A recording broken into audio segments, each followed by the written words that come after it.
We are. Am I here to say presenting Kassy LaBorie? I know, huh? Hi, Alex. Thanks for the chat going on. In fact, if you're here, everybody say hi in the chat. Greetings from Rochester, New York. Where's Centraville? I'm just kidding, Kristen. Centreville. It's Northern Virginia, right outside of DC. Yeah, cool. Hi, everybody. We're going to try some fun things with this session today if you're game. I mean, what kind of person would I be with advancing your virtual training skills if I didn't try to do some advanced stuff with the tech, right, Kristen? All right, so we're going to try some things today, like I said, if all of you are game. So let's try this first. From what I understand, you guys should be able to see my slides. Did those come in nicely? It says, advancing your virtual classroom skills with Kassy. Hi, Sonia. And Lisa and Josh. Hi, guys. Excellent. All right. Well, let's see what I've got for you in the 45 minutes that we're together. For those that have never met me before, my name is Kassy LaBorie, and I teach people how to be virtual trainers, how to do instructional design for the live virtual instructor-led training classes they develop. And I also help people become producers. And so everything, all things virtual training live. And I've actually been doing that for the last 20 years. However, it is only since March that my mother finally understands what I do.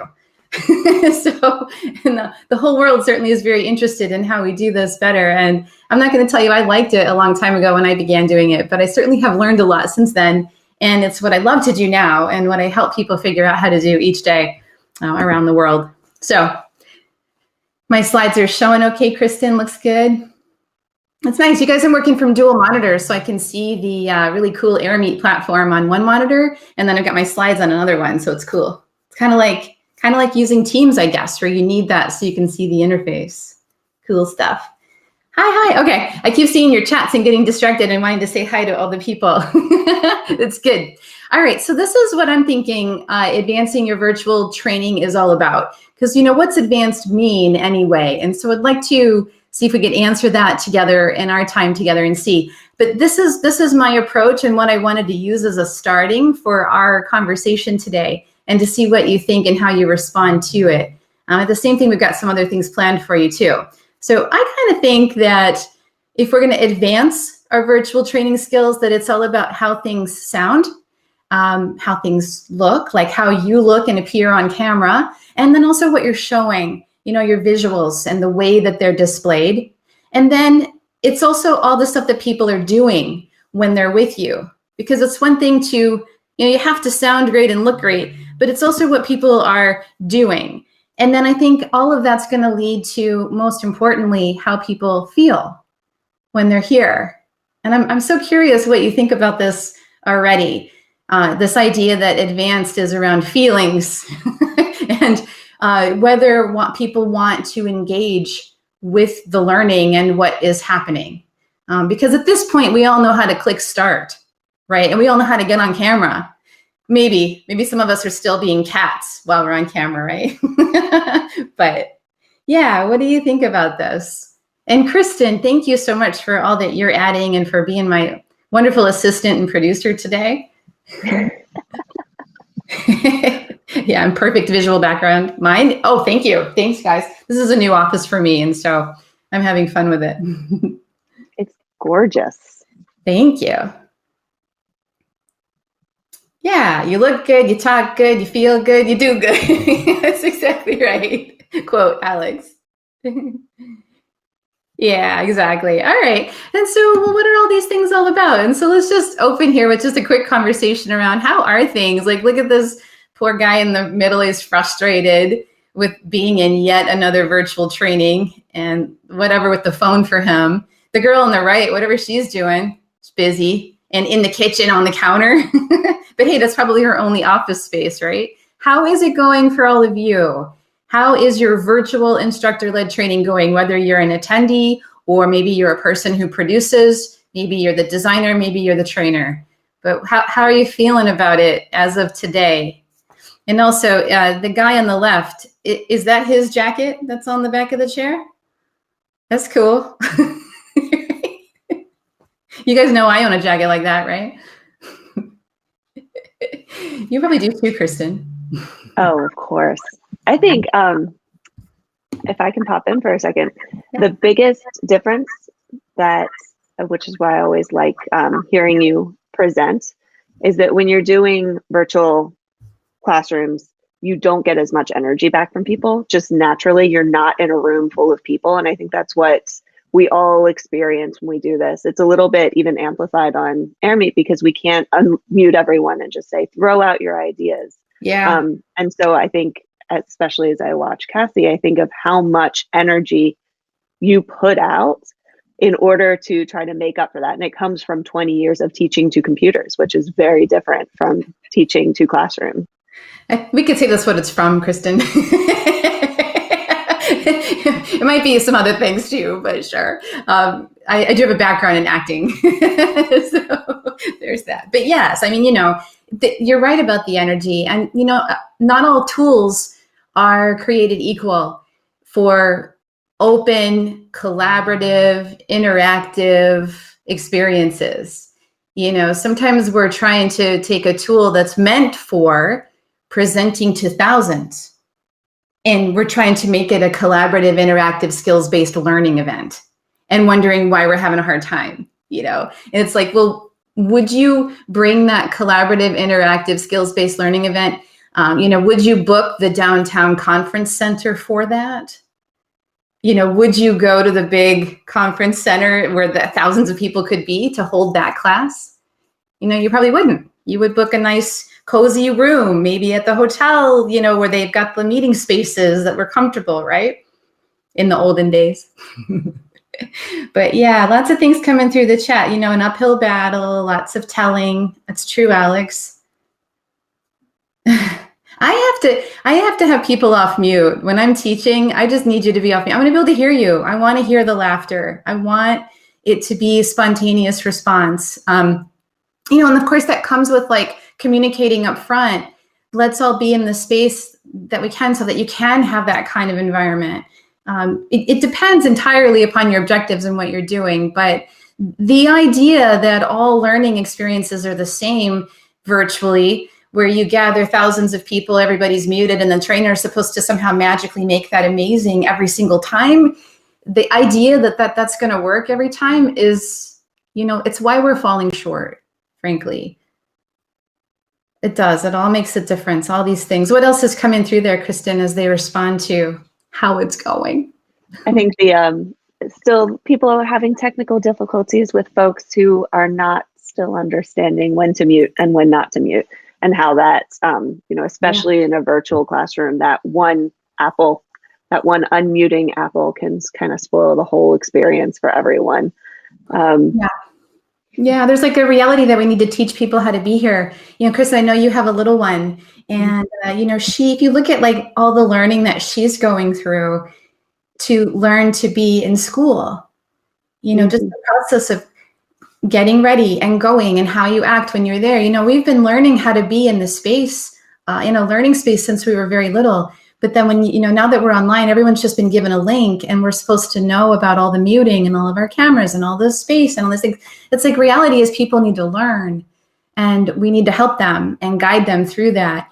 And rather than muting everybody and not having it interactive, I'm a big proponent of let's teach people how to be better here. And actually, it's what formed the basis of advancing our virtual training skills in this topic and why I wanted to talk about it today. So it's good that all these things are coming up. So obviously, it's a bit challenging. So one of the things that Kristen and I want to try today is sort of sending you around and letting you have a chance to meet each other and talk with each other. And this AirMeet platform is really cool because all of you already know that you can go into other places. And so we were thinking we would try to do some things where you could actually talk to each other. And I've got a couple of activities put together. If you take a look, so what we're going to do right now is Kristen's going to put a link in the chat to Dropbox. I hope you all can go there. And in that link is a PowerPoint file that's got some example activities included in it.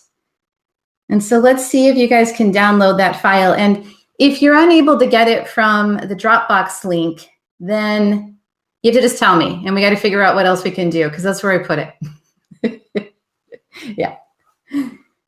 I don't know, Kristen, what will we do if they can't get it? think we would just describe it in great detail for about 15 minutes and then send people. But Lisa had a great idea that we could use the lounge to interact.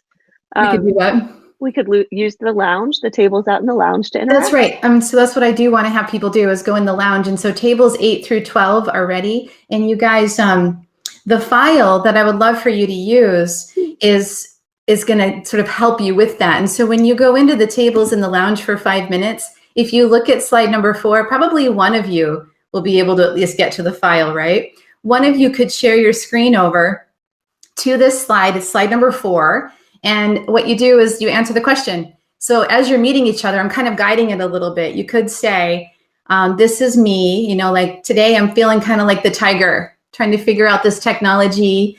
And I'm number 6. And I sort of feel that way as I'm navigating my first time presenting in Air Meet, you know, that's me. And so you take like 30 seconds and go around and have a couple of people introduce themselves.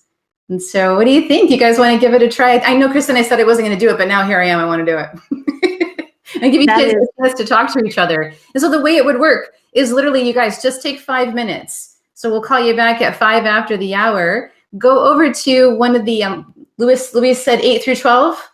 So gather together in the lounge, right? Yes, in the lounge.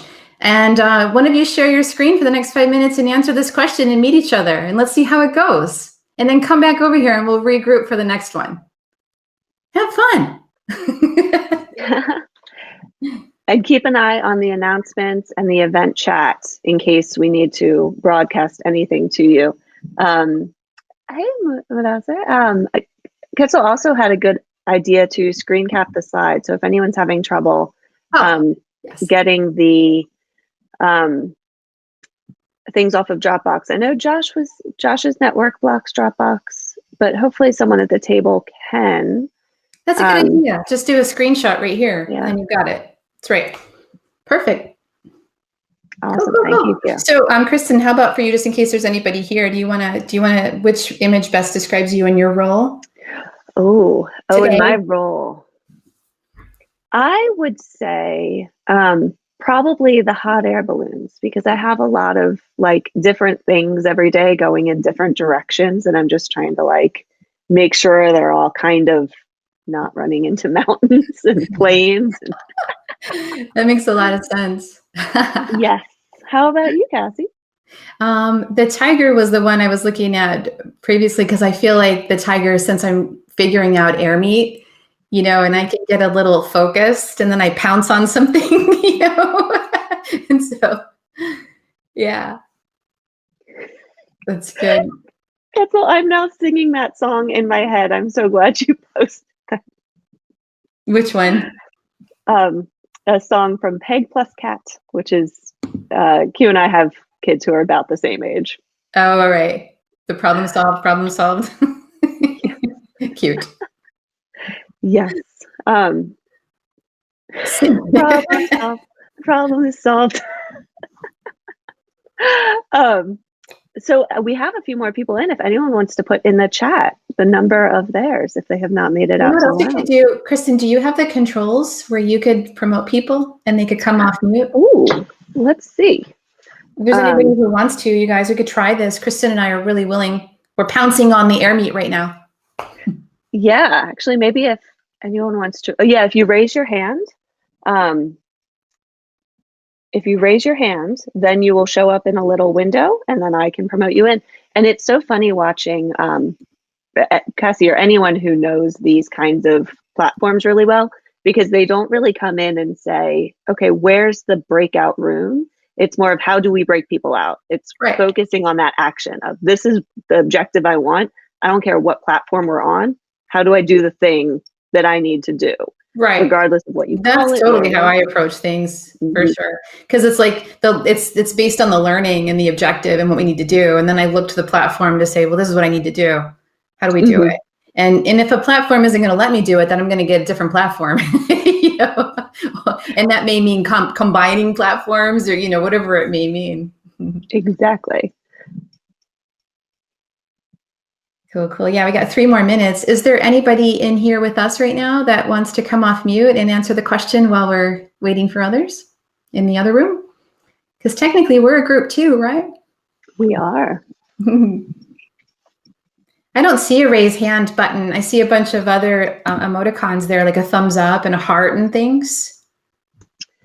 Don't know how. Maybe we can't raise our hand.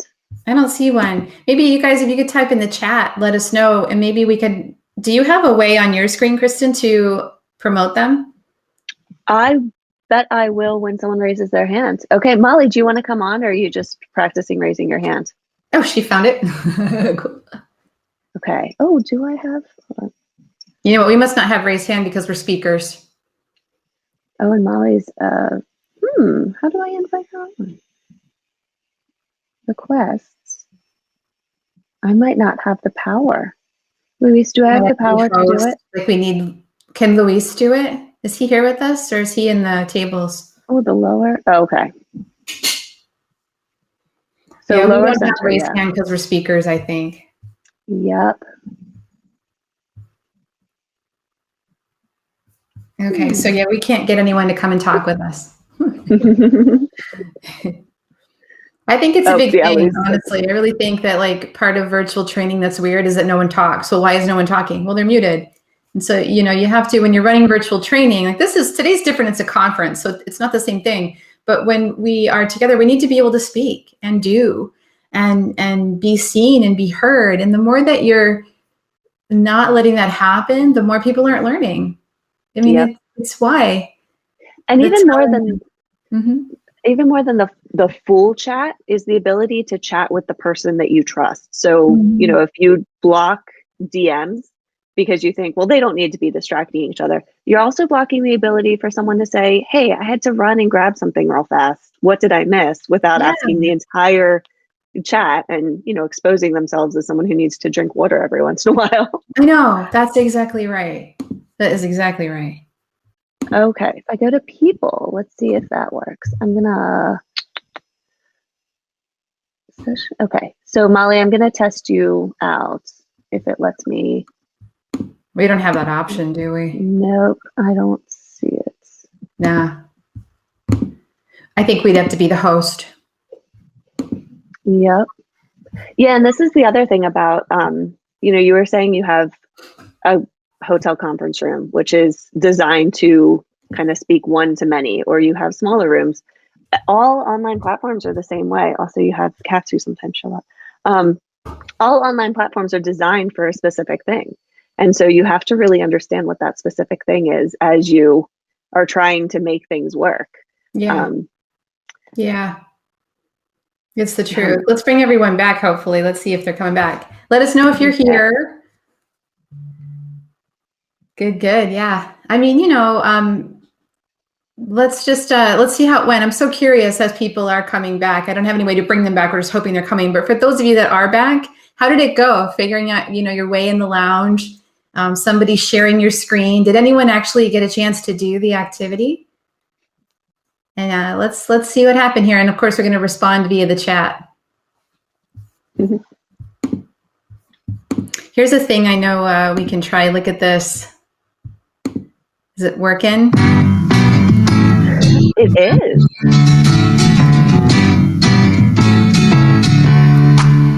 Welcome back. Your dreams were your ticket out. It was fun, Lisa. Welcome back. So what happened, you guys, for those of you that are back? How did it go? Well, the names have all changed since you hung around, but those dreams have remained and they've turned around. Who'd have thought they'd lead ya? Who'd have thought they'd lead ya? Here where we need ya. Here where we need ya. The tease him a lot, 'cause we got him on the spot. Welcome back. Welcome back, welcome back, welcome back. Welcome back, welcome back, welcome back. Great. Yeah, this little, is it a bunny? I've been here. It's a guinea pig, I think. So cute, right? You're welcome. Yeah, you guys, that image activity is so popular and so easy. People probably do need more than 5 minutes, though. Usually I'll do that in groups of 3. if I'm only doing 5 minutes. So, depending on how many people, then you have to make sure you give them enough time. That was John Sebastian, and that was for the TV show Welcome Back, Kotter from, I think, the 70s. That was the theme song for that TV show. Cool. But yeah, so I also like to use that activity not only as an icebreaker. It works so well as an icebreaker and with that question, but I like to use it anytime I would like to hear what connections people are making to the content too. You could have images of products and clients and, even process, and you can ask people to connect the dots, if you will, through the images, and then they get to tell the stories in their own words. And so what you're doing immediately is allowing people to talk and be part of and contribute. And so, of course, this goes back to the technology a little bit. The technology has to enable it. Like, it's so cool that AirMeet has those lounges that we could use and send you over there. So you need, it's essentially a breakout room is what we were doing. I'm super happy you enjoyed that and that you were all able to figure it out. Everyone pat yourselves on the back because, you're using this tool in kind of an advanced way today, if you think about it. Yeah. So good. All right. We still have more time together, so let's go into some more stuff. Would you agree that, let's take this back to, we're advancing our virtual training. So let's get into, well, what's a typical virtual training anyway? Here's the typical virtual training in my experience, and let me know if you agree as we're going through it. Pretty much everybody's on camera nowadays. It does depend on the technology you're using, but Zoom has just made it so that everyone's on camera, and if you're not, it's strange, right? Mostly the trainer is talking, and they do most of the talking. They mostly mute everybody because, we're worried about the background noise, which we aren't teaching people about how to manage. And then maybe we'll call for some questions at the end of each segment. And probably there won't be any, so we'll just keep moving. I'll do some polls. I'll chat a whole lot. I'll chat a lot, right? And then maybe I'll do a breakout, but usually I run out of time. And since we're doing the recording, who cares? They can watch it later. And usually it's a ton of attendees and, maybe 1 hour, 2 hours. Look good? Yeah, you know what? People are getting sick of being on camera the whole time, and it's kind of declining too. Yeah. It's all painfully true. And to Shelley's point, heartbreaking. Yeah. We learning and development nerds just want to go cry. Right? I do every day. All right. Okay, we're sick of all this. Everyone agrees, right? So what exactly is advanced? And you heard me talk about it in the beginning, and I think it's all connected to engagement. And, everybody is looking for this elusive engagement in the virtual classroom, right? Well, what exactly is engagement? And, there are many different definitions of what engagement is. And specifically, I was drawn to this one that the SUNY Empire State College put out and published, specific to how people in learning are engaging. And look at how it's the ability to motivationally and behaviorally engage in a learning process. So this is getting to the feelings. For me, that's the way I perceived that. Like, it's how we're feeling, and then it's what we're doing and what we're motivated to do. And, how do you change people's motivations if that's what you need to do? And how do you change behavior? And again, it goes back to all these feelings. And that's where I was getting to the point that I think that the times that I have been most successful in any virtual training programs that I've designed and delivered, it is when people are feeling good about what they're doing. And they're feeling like they can apply it. And they have specific strategies to move forward that let them do that. But I got to deal with the feelings first. And so again, I go back to, it's how we sound, how we look, the things that people are doing, and how we bring all the features of the technology together to make that happen. All right, so we're moving beyond that. I'm sharing my screen and I'm going to tell you a bunch of stuff, right? And so guys, this is the thing. I know that we've been on our virtual meetings now for the last year, and it's a quote normal thing, right? But how come so many people still sound bad? When are we going to fix it? Reality is you got to do something about your audio, because if you do not sound good as the presenter and as the trainer, people are out. I'm currently on this little blue snowball thing right now. It's brand new for me to be using this. I usually will use a full headset, but today I just didn't feel like having it on my ears. So I'm trying my little blue snowball. But these microphones or headsets are controlling the audio. It sounds pretty good, huh, Elizabeth? I like it. You can hear me though, like if I do this, right? So that's the only problem with it. I got to be quiet when I'm in here. If I had my headset on, you wouldn't hear that. So the other thing about sound is it's not only the equipment, but it's also your connection. If you're using computer audio, guys, you need to have a really strong internet connection. And I went to Speed Test and grabbed a screenshot of my hardwired internet connection speed in my home.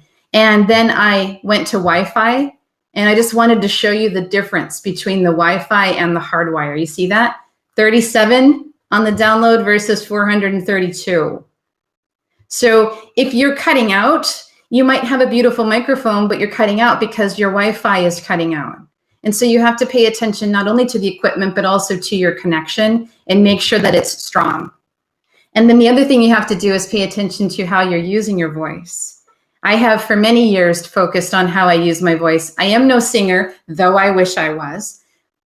That said, as a speaker, I have very much focused on how I use my voice. Tone, pitch, pace, modulation, volume, all of it. Energy, as you brought up, Kristen. And so I thought, if you're willing to go back to your tables, look at me getting rid of you again for another 5 minutes. I love this activity. This is one that I run all my virtual trainers to be through. And the idea here is that you're going to practice using your voice, but you're going to go off camera. So don't show anybody your facial expressions when you do it.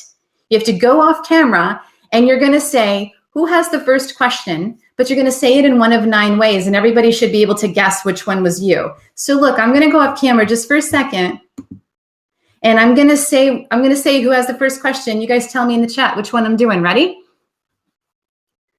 Who has the first question? Okay, we have some poutings. Nailed it. I was being a weirdo when I pouted, actually. That sounded weird. Okay, I'm going to do one more just so you can hear that there's something different in my voice when I do another one. So watch. Who has the first question? Yeah, I was trying. I tried to do. That's a tough one. All right. I would love for you to try this. So go back to your tables. Maybe go to a different one. Somebody grab a screenshot or go to slide number 6 in that file if you've got it. And take a turn. Take 5 minutes. I'll see you at 20 after. Have fun with this one. And I can give you a tip. Do it 10 times more than you think you need to. And don't forget to take the screenshots. Now we're old pros at this, Kristen, and I'm loving it. I'm like, go to the lounge. Pick a table. Pull up a seat. Do you want to try it, Kristen? If you want to go off camera and do one, see if okay. Oh, let's put the link in the chat again. How do you say question. your name? Mudassir? Mudassir.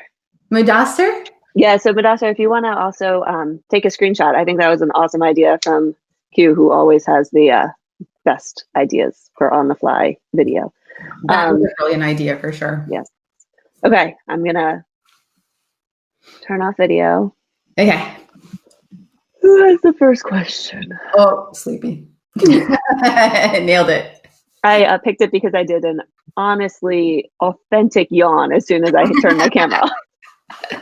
Oh, I wish we could have some people come off mute who are still here with us and do it, but I know they're doing it in the lounge. So yeah, I love this activity. And this is so good for sales too. Oh yeah. I mean, anytime you need to use your voice, you know, and what the point we need to make when we get back is that I'm not suggesting that you pout or be goofy or sleepy when you are presenting, you know, but rather the practice of, are you conveying what you intend? Mm-hmm. Yes. Do you want to try another one? Okay. Who has a question? I think that was very kind, you trying to be evil. It was. Very hard to do without laughing. You know, here's one that's hard for me. Watch, listen to this. Who has the first question? I can hear you smiling under it. You know which one I was trying to do? Was it the nothing? I was trying, but it's very difficult. Let's do. We'll just keep doing more until people get back. I'll do another one.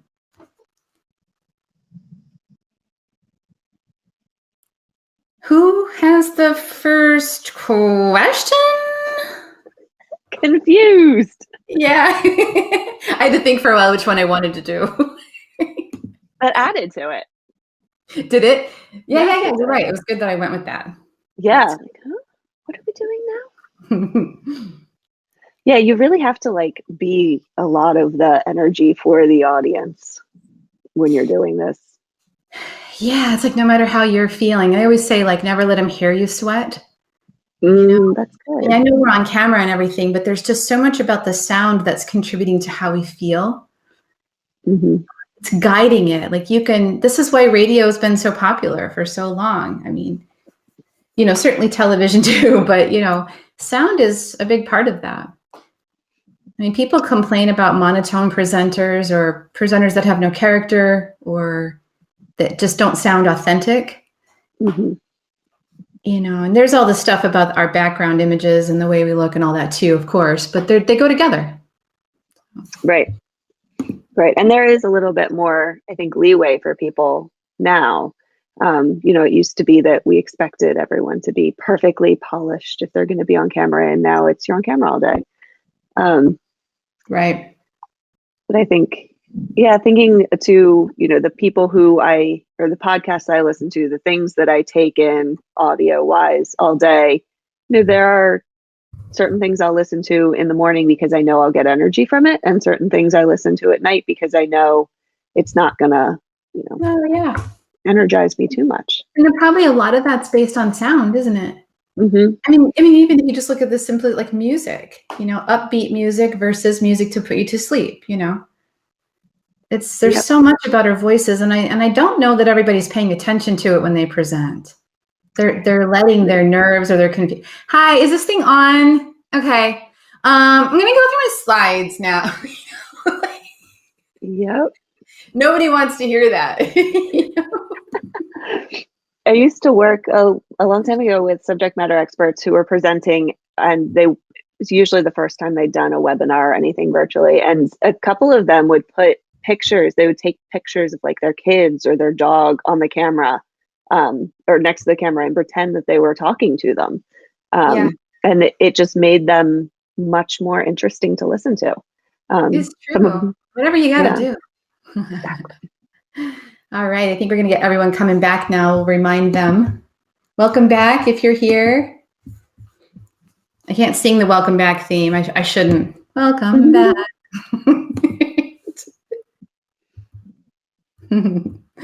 I'm wondering how it went, everybody who had a chance. What did you think? That one was a little different. The intention there, we're playing with our voices. Please know as you're coming back that I'm not suggesting that you present as if you are pouting or evil. It's not what my intentions were there. It was hysterical, Lisa. That's great. But the idea that, are you conveying what you intend? Are people hearing what you want them to hear? Are you even paying attention? There's that. So it's really just about practicing and paying attention to each moment and how you can control how people feel based on how you choose to make it sound. I mean, it is why people love when you play music in the virtual sessions. It is why. I'm so happy that you enjoyed that. I figured that you would. We've been talking a whole lot about sound, and I do want to just touch on look for a moment. And of course, sort of a meta, maybe you notice we are doing the whole time. I certainly could talk about this the whole time, but I did want it to be that you were doing it along with me as much as we possibly could. But there's this article that I read recently. It was published by Mashable, so it was a fun article. And it said how much we're all enjoying looking into celebrities' homes during this last year. And they said, but some people are getting it right and many are getting it wrong. And so the whole article went through all these right and wrongs. I'll post it. I'll find it for you because I've got the link. But I took a screenshot here of, they said Jimmy Fallon got it right, that this looks good. Would you agree? Yeah. And then I don't know who this person is. She's a newscaster, though. They said she got it wrong. Agreed?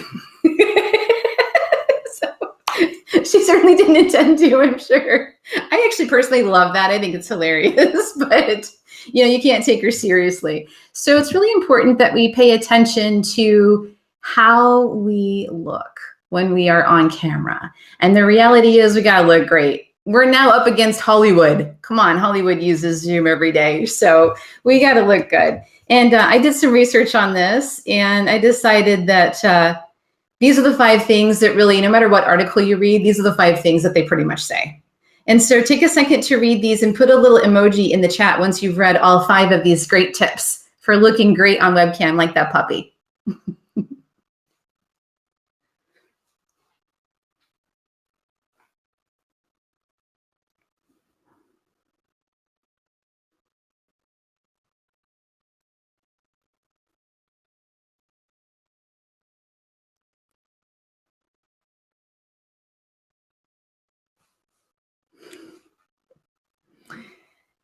This, by the way, was called Purposeful Silence, to give you a chance to read, to go find the chat. And when I am in a small group training session, my next step on this slide is I have you use the annotation tools, and you type your name next to which ones you'd like to talk about. And then you drive the discussion of my list of items that I must share with you. Rather than me reading them to you and putting you to sleep, you decide which ones you'd like to talk about. So for example, if you wouldn't mind, Kristen, is there any one of these that you're drawn to? That maybe you have a question or comment, or you disagree, or you have a story? I think that creating a professional background is something that's always interesting for me, because I have a very small house. So where I am now is my kitchen table. After work, I tend to move my laptop somewhere else. So right here is where my dishes pile up. So every morning I have to do my dishes. Otherwise, they are in part of my shot. So this is my pantry. If it's open, you see all of my, snacks and stuff. And so it's challenging, especially as we're in our houses, to find that little corner where it's okay. I'm sure other people are facing the same thing. And like what you've done is you've kept it simple and clean in that corner. You've chosen to do that. And we are in such interesting and extraordinary times where people are having to be in spaces that weren't originally planned for them to be working from. And so you've done exactly the word professional. It's dependent upon your industry and the culture of your company. So it's a very interesting thing to point out. And I've found that one to be the one that people are drawn to quite a bit, because there's a lot of different answers on what looks great.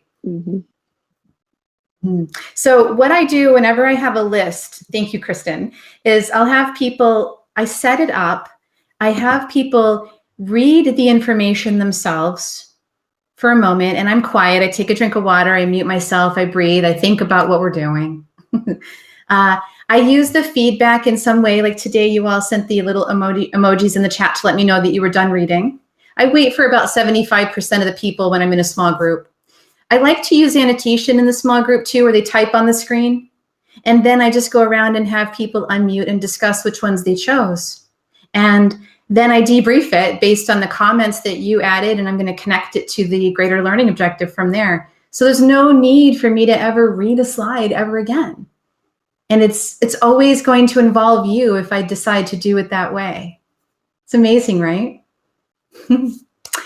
I have 4 minutes, don't I? Can I have like a whole other hour? The last piece that I just wanted to point out to you was around keeping people busy and letting them do as much as you can, as we have done today. If you think about, we've done a lot. You did 2 breakouts and we only have 45 minutes together. And so it goes very quickly, as you saw, but it's, I think, always worth it. I've never really had someone say, nah, that didn't work for me. Not really. I mean, unless it was technically a problem, that's a different thing. But if you're making the tech work and you're letting people have an opportunity to work through the learning and to share with others in ways that make sense, they tend to really like it. And so I try to make sure that I'm encouraging people to be part of everything that we're doing, so I can hear how it's going for you too. So it's really important for me to pay attention to the way that I debrief whatever moment we're in. So you may have noticed when you came back from the breakout, I said, how did it go? What did you think? How might you use it? Every time. And so I like to have people give me the chance to tell how it went for them so that I can hear it. Like, I'm going to summarize some things that I'm hearing from you, like themes. I'm going to spotlight specific people to explain so that I'm not assuming I know exactly what you're thinking and what you mean. That's a big thing online, isn't it? Where I read your chat myself out loud, even though everyone's already read it. And then I assume I know exactly what it means and I keep lecturing. So it's like you just ruined all the chats. Like, stop reading them out loud over again and let people explain themselves and talk amongst themselves. Kristen, to your point in the beginning, let that private chat happen so they can talk to each other and network at the same time, because isn't it what you want them to do when they're done anyway? You know, it's true. And then make sure that you're taking time to wrap up the key points and then connect it to the greater learning and why we did that. You know, you didn't just throw it in because it was an interactive moment. You know, like, it was for a purpose. Even if it was fun, it was for a purpose and connected to the learning experience in some way. Yeah. Rachel, I'm talking about rereading verbatim. Like right now, I read your chat. So everybody look at Rachel's chat. I'm talking about rereading it word for word when people have already read it. Every single one of them as they come through. So that's, for me, it's a big disengagement thing, right? And also, Rachel, another thing to note is I'm not designing my interactive live training for the recording. I design recordings for recording, and then the interactive live training is meant to be live and only a recording if you missed it or want to catch a piece. So that's another important distinction for me as well. But anyway, I'm happy. That's so interesting too, because I'm certainly sort of open to, like, let me hear what you're thinking, because I'm certainly coming from my own personal reaction to it too, you know, and wanting it to be a conversation rather than I'm so controlling over that process. But I would love to actually talk with you more about it, Rachel, to be honest. I think it's really interesting and I appreciate your chat about it. Yeah. Okay. Look what time it is. Darn. Okay. So guys, here's my mantra. Every time I design training and I'm about to deliver it, I go back over it and I go, what did I just say that I could have let you say? What did I do that I could have let you do? Where was I trying to control the whole thing? You know, and when could I make it more about you? And what I put in your slides will function as a closer. We don't have time to do it right now, as I suspected, but I did want you to see this. I don't know why it says page 9 or slide 7. Ignore that. It's slide number in that slide deck if you can download it. But these are my top 10 lessons learned teaching online for the last 20 years. And I think it'd be really fun for you to read through those and consider which ones apply to you, which ones you would get rid of, and what you think about all of it. So take some time to do that. And guys, if you haven't already, come visit me. I did put together a little booth, and so I can go hang out over there and talk to you about virtual training things if you're interested. But check out my website if you haven't already. Lots of resources on there. And I also teach programs privately for customers, but also I work for training live and online as well. And so I've got lots of certificates this year. And I have a new book that just came out about a month ago about the role of the producer, the amazing things that Kristen and all the producers of our session today are doing. And so thank you for having me. And Louise, thank you for this wonderful opportunity and this amazing community that you have built and fostered and grown. A wonderful day today, everybody. Happy Friday. Thanks, guys. Thank you, Kassy.